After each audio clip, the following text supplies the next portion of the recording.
tentang khilafah. Khilafah ini kalau dibicarakan semua pertanyaan tadi terjawab. Mengapa? Karena yang dimaksud khilafah di sini khilafah syariah, khilafah kedua.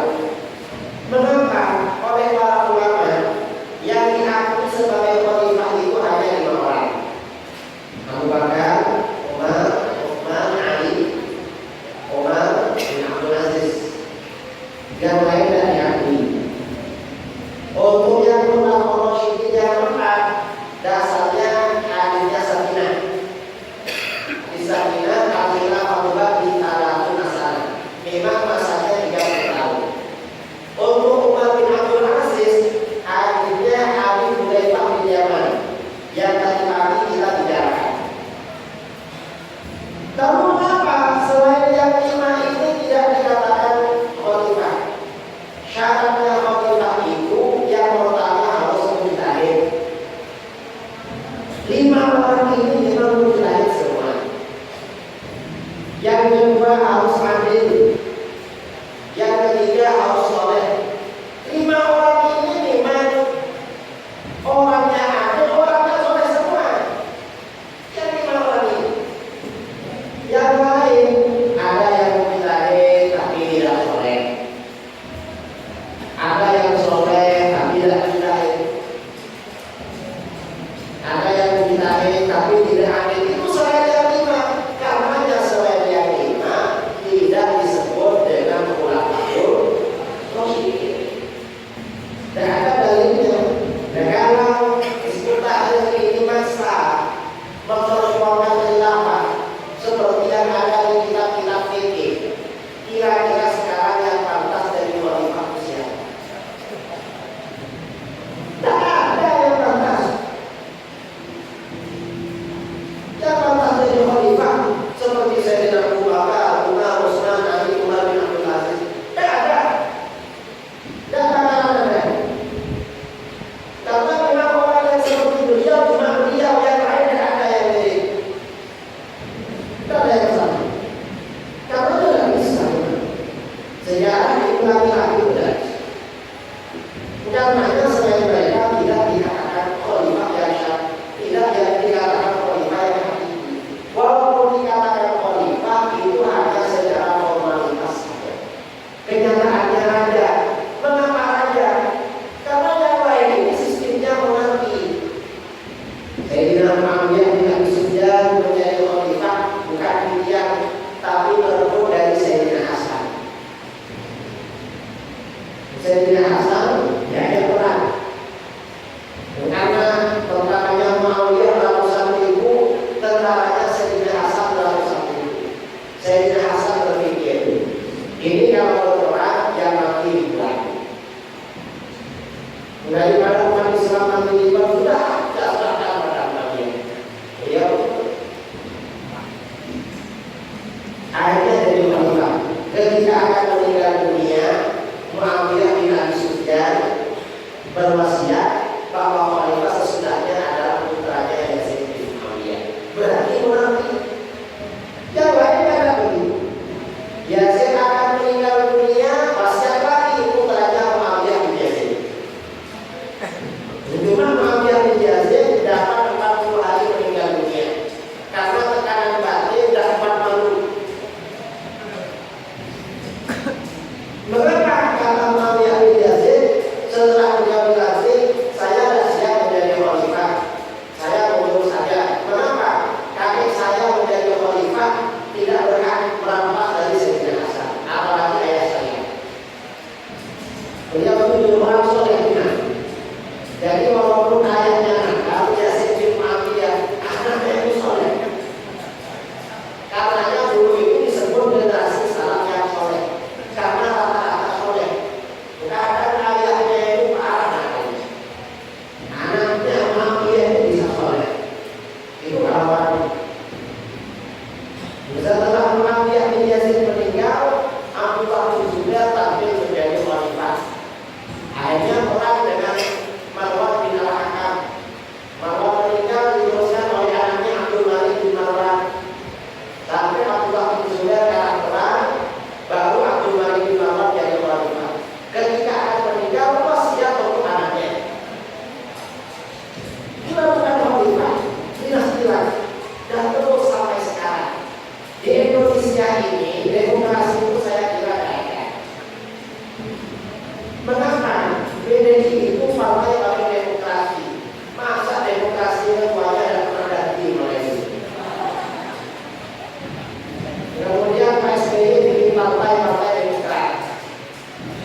ketika akan meninggal dunia, adiknya yang bernama Yazid bin Abdul Malik masih terlalu kecil, diangkat jadi khalifah sementara beliau sudah mau wafat. Akhirnya ada seorang ulama salaf waktu itu, Imam Raja' bin Haywan, memberikan nasihat, Amirul Mukminin, daripada sampai nanti berat lalunan di akhirat. Terus gimana? Serahkan saja khilafah ini untuk Umar bin Abdul Aziz. Ada ipar dia. Umar bin Abdul Aziz ini ada ipar tapi di sana. Karena Umar bin Abdul Aziz bin Marwan bin Al-Hakam. Istrinya bernama Fatimah binti Abdul Malik bin Marwan bin Al-Hakam. Jadi diambil menantu pamannya. Akhirnya kata Sulaiman, terus kalau keluarga Bani Umayyah nanti memberontak bagaimana? Kalau ini diserahkan ke imam saya. Lalu kata Imam Raja, gampang. Di surat wasiat sambian itu kasih dua. Khalifah setelah saya Umar bin Abdul Aziz, setelahnya adalah Yazid bin Abdul Malik. Selesai sudah. Akhirnya begitu akan meninggal dunia, beliau menulis surat wasiat. Setelah dimakamkan, setelah beliau wafat, para pejabat kerajaan Bani Umayyah semuanya dikumpulkan. Dulu itu pembayaran keras sekali, harus janji sumpah setia kepada isi surat ini. Siapa pemimpin yang dijawabkan di isi surat ini? Mereka belum tahu siapa orangnya. Kalau melanggar isi yang ada di surat ini, berarti istrinya tolak balik. Kalau punya budak berarti merdeka semua. Disumpah begitu. Begitu dibacakan, ternyata yang diangkat menjadi khalifah itu Umar bin Abdul Aziz. Dan betul mereka memberontak, tapi begitu dibaca karena nama kedua adalah Yazid bin Abdul Malik, mereka langsung diam.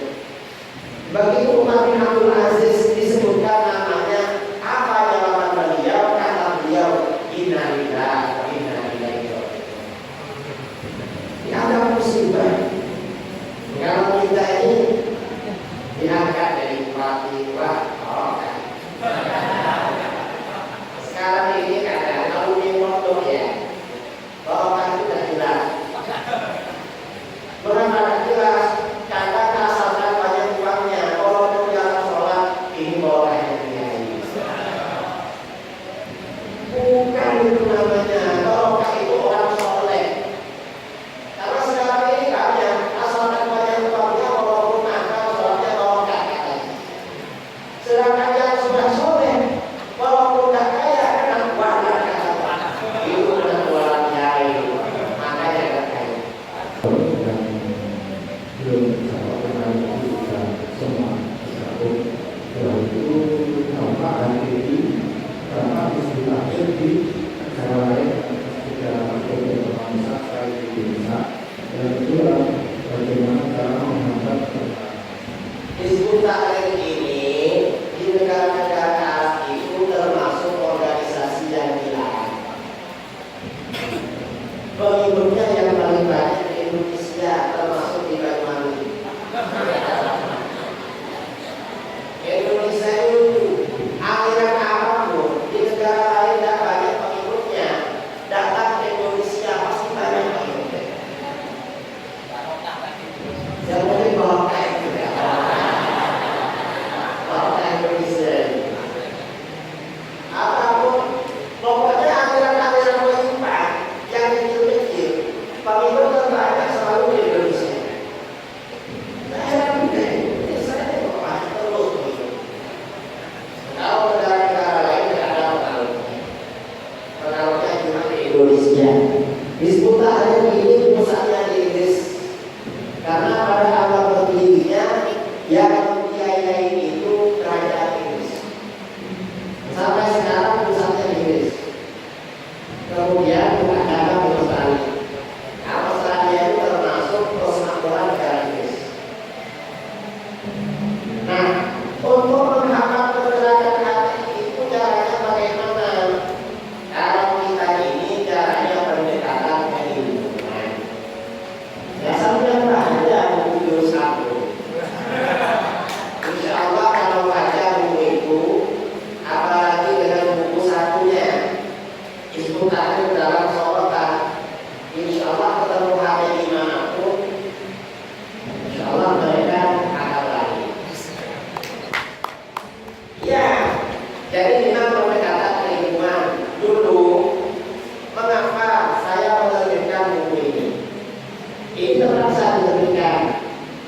Sebelum buku ini terbit, kawan-kawan FII pagi-pagi jemput saya gitu. Ada apa? Ini terus kita dari FII mau curhat. Curhat apa? Kemarin kita diundang debat sama Sultan. Terus kalah terus.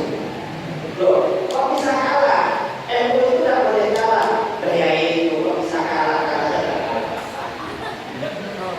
Saya bilang berarti Anda ini kader MU yang memalukan.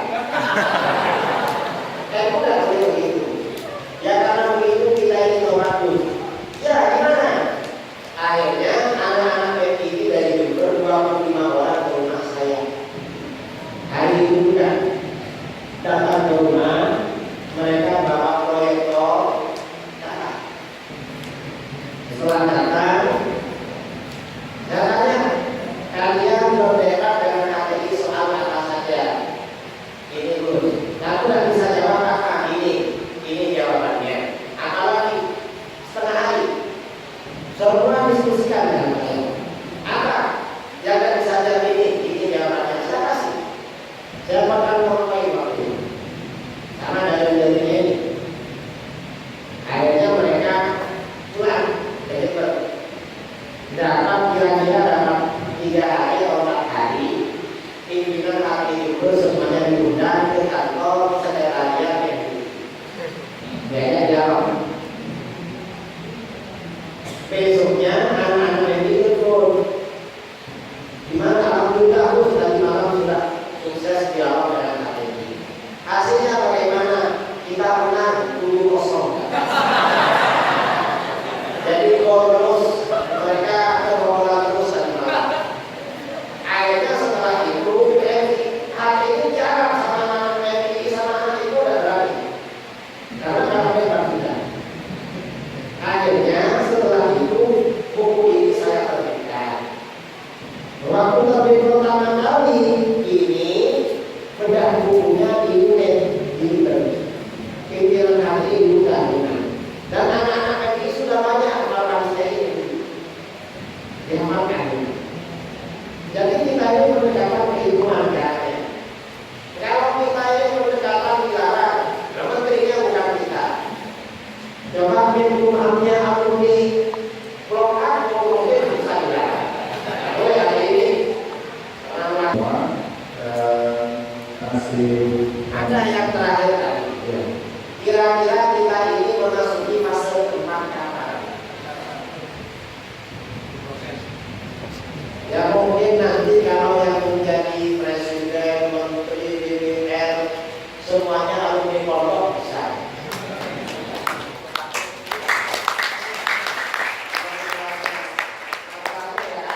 Yang alumni pondok itu cuma menteri olahraga.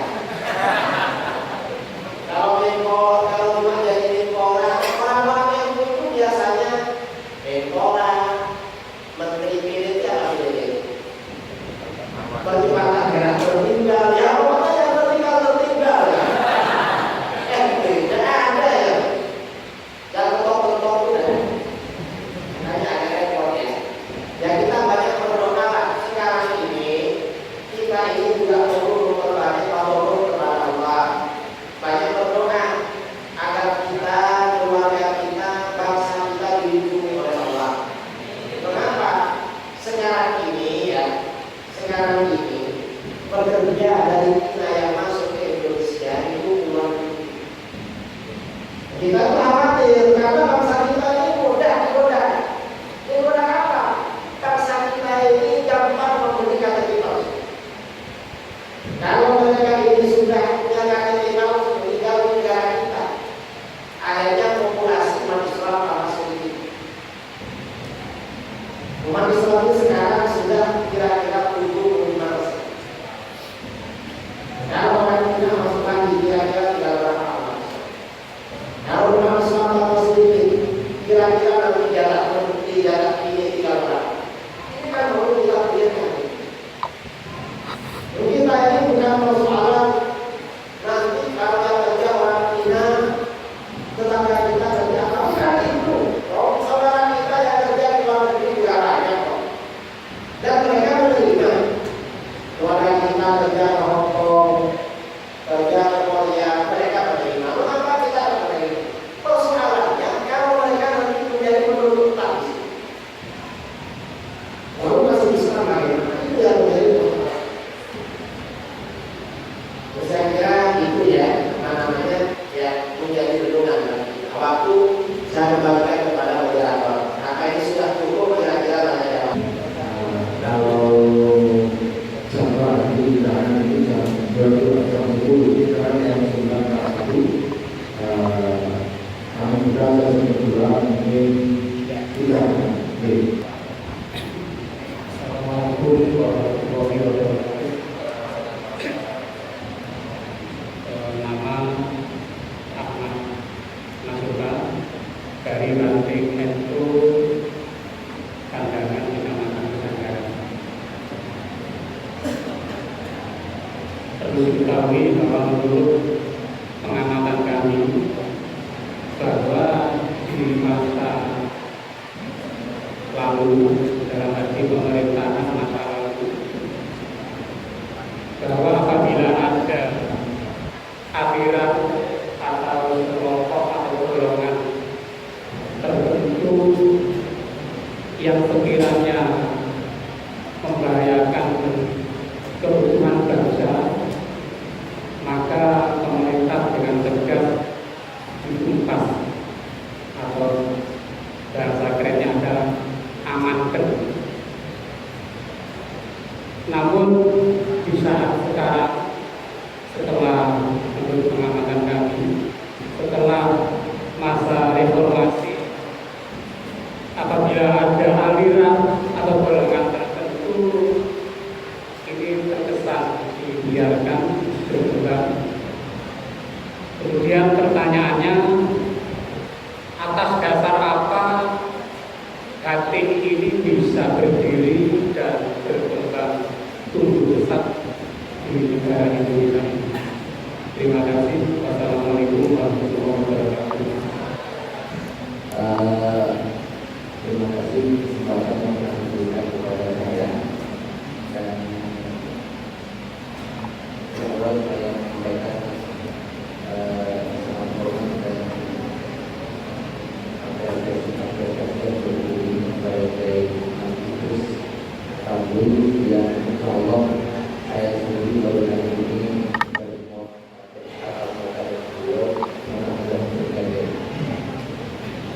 selanjutnya kondisi sebenarnya adalah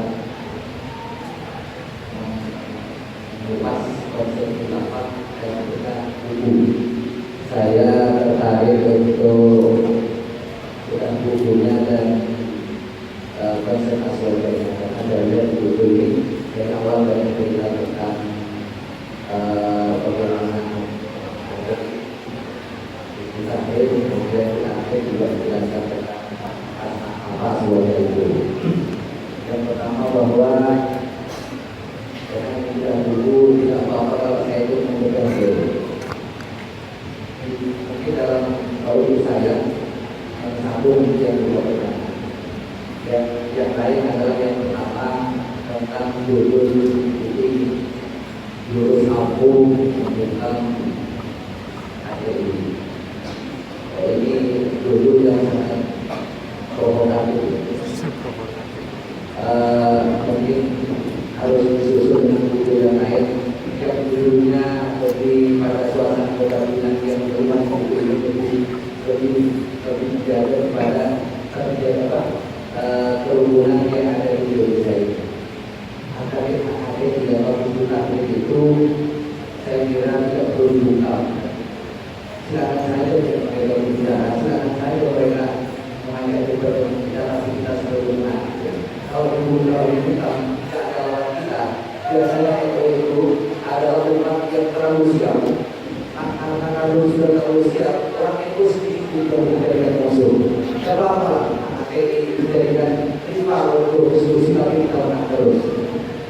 Itu yang pertama soal itu, dan saya berharap juga kepada Kiai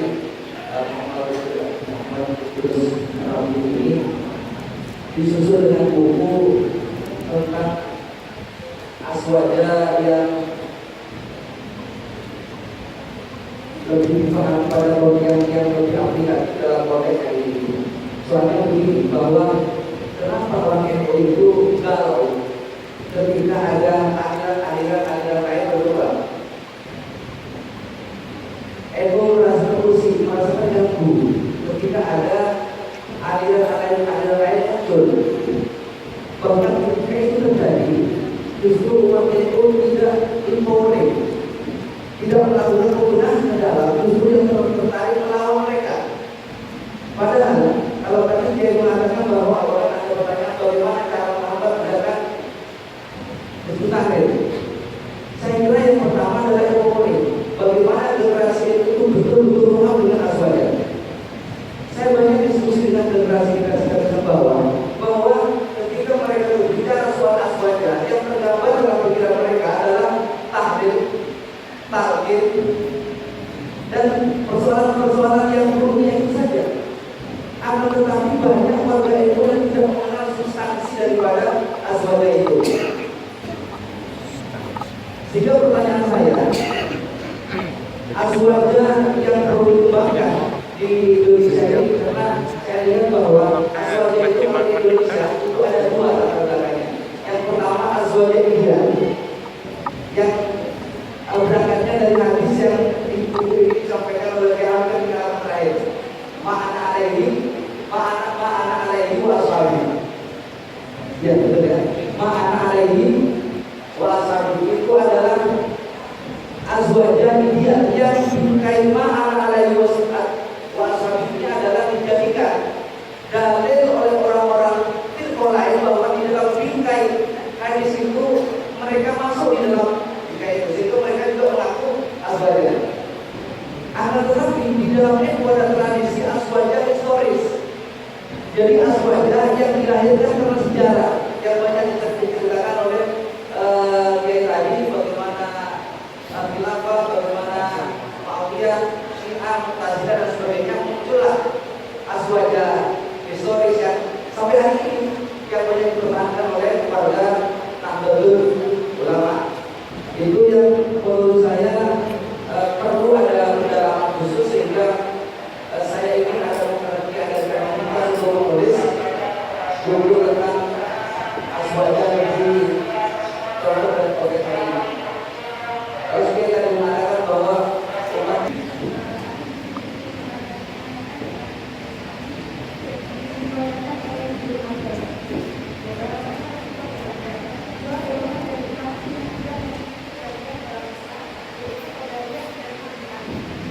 dan ini kan mengikuti aliran Qadariyah. Apakah kita bisa memponis aliran Qadariyah itu takut atau kita bisa kesadarannya kita akan bisa mengetahui Qadariyah ini? Di negara kita ini HTI bisa menang. Dan mengapa diterima oleh pemerintah keberadaan HTI? Karena negara kita memang negara bebas, organisasi apapun bisa diterima, terutama setelah reformasi. Jadi reformasi ini kita dulu ketika masa-masa Harto merasa tertekan, karena merubah keadaan apapun harus izin Kodim, Koramil, kemudian Polres dan Polsek. Itu dulu kita ingin bebas. Ternyata setelah reformasi kita bebas, kita belum siap. Mengapa banyak warga kita yang terhanyut dengan pemikiran-pemikiran baru gara-gara kebebasan, termasuk hati. Jadi masalahnya itu ya. Kemudian pertanyaan kedua tentang judul buku saya. Memang buku ini pakai judul itu agak kurang namanya. Itu termasuk strategi pemasaran agar orang itu penasaran untuk membaca buku. Karena kalau judulnya biasa-biasa, misalnya menjawab kesalahan HTI, ya mungkin sama dengan yang sebelumnya. Dikira sama dengan ini, tapi begitu dikasih judul jurus ampuh, begitu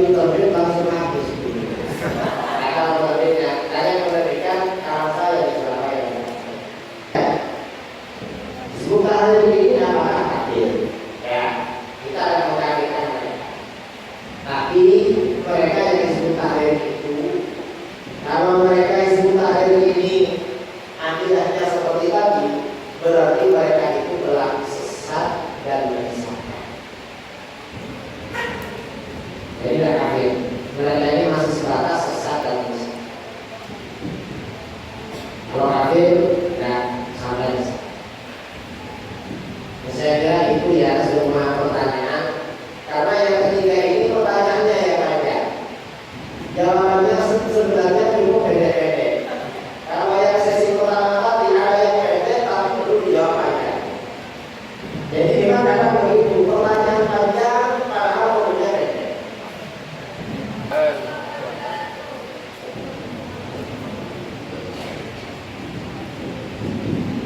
Demikianlah seminar Aswaja sekaligus bedah buku bersama Kiai Muhammad Idris Adi.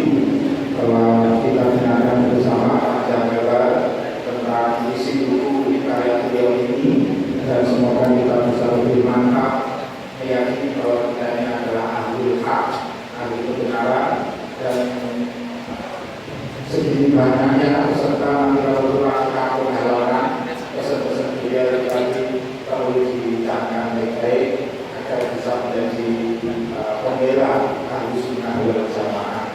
Amin ya rabbal alamin. Sekali lagi aplaus untuk beliau.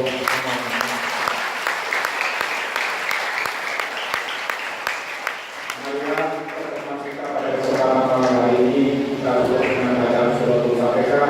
Semoga apa yang telah kita pelajari mulai dari siang sampai malam ini oleh Allah dijadikan ilmu yang bermanfaat dan berkah bagi kita semua. Al-Hadiniya wa al-Qudiniyatin Salihah al-Fatihah. Alhamdulillah minasyaitonir rajim. Alhamdulillahirrahmanirrahim. Alhamdulillahirrahmanirrahim. Ya Alhamdulillah nasta'in salatu wassalamu.